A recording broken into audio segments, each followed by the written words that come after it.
yourself. Picture this. A car company, let's just call them Brand X, has a fantastic reputation. Their customers absolutely love their cars. All the market research shows people fully intend to buy from them. But their sales are dropping. People are literally walking into Brand X dealerships and driving out in a competitor's car. What is going on? So what gives? The product was good. The customers were happy. The answer isn't about the car itself. It's hidden in all the little moments, before, during, and even after you buy something. We're going to follow the clues and figure out why there's such a huge gap between what we say we'll buy and what we actually take home. All right, first stop in our investigation, we're going right to what you could call the scene of the crime. The store, the website, that exact moment you're about to click buy. That little journey is way more complicated than you think. You see, no decision is ever made in a bubble. Even if you walk in with a rock-solid plan, the world around you can nudge you, push you, or completely spin you around in a different direction. And these external factors, they have a name: situational influences. Okay, so let's break this down because this is where it gets really interesting. Think about the vibe in a store. The lighting, the music, the design, it all makes you feel a certain way. Or who you're with. Shopping with friends can make you a bit bolder. And of course, buying a gift for your boss is a totally different ballgame than buying snacks for yourself. Are you rushed? Are you hungry? All of these things can hijack your original plan. And here's the kicker. None of this is by accident, not a chance. Marketers have a word for this: atmospherics, and they use it to design these environments on purpose.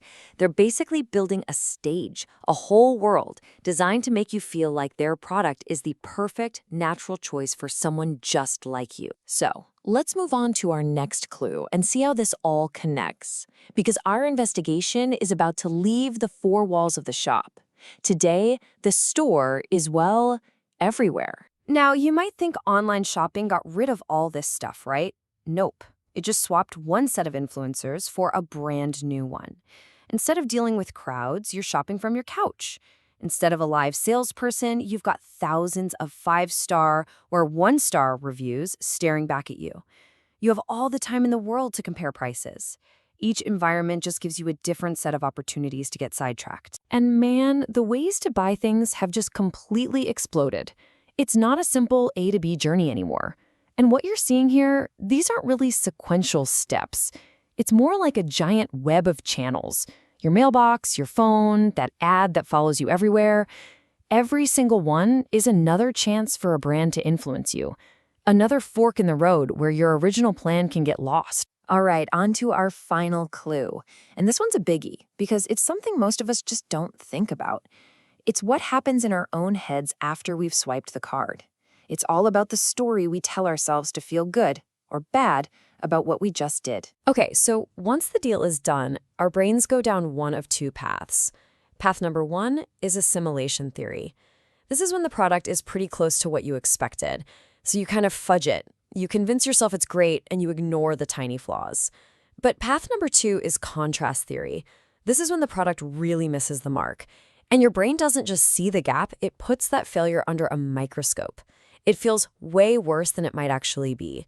For marketers, it's a super fine line to walk. And this is why that after-purchase feeling is so dang important.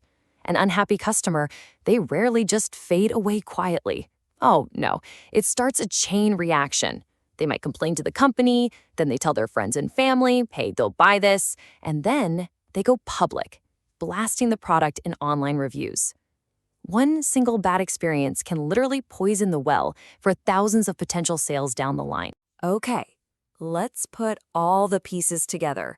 We've got the purchase environment, all the new ways we shop, and that critical after-purchase feeling.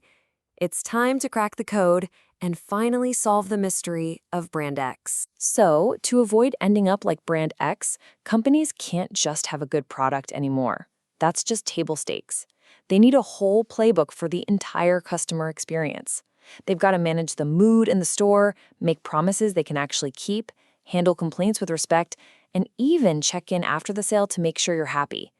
It's a whole new game. So let's circle all the way back. What was the deal with Brand X? The car was great. The owners were happy. But their potential customers, the ones who had every intention of buying, were just, vanishing. They were getting lost somewhere in the way to signing the papers. The bottom line? The brand lost control of the buying environment. It could have been any number of things. Maybe the competitor's showroom was just more fun to be in. Maybe a salesperson at the Brand X dealership was too pushy and created a bad vibe. Or maybe a rival just swooped in with a slightly better deal at the last second. Whatever it was, their customers' good intentions got hijacked right at the finish line. So the real takeaway here isn't just about brands. It's about us. It's about learning to see these hidden forces, these invisible strings that are at play all the time. They are powerful, they are subtle, and they're not just shaping the fate of big companies. They're shaping your choices, big and small, every single day. So I'll leave you with this. Now that you can see them, what are you going to do about it?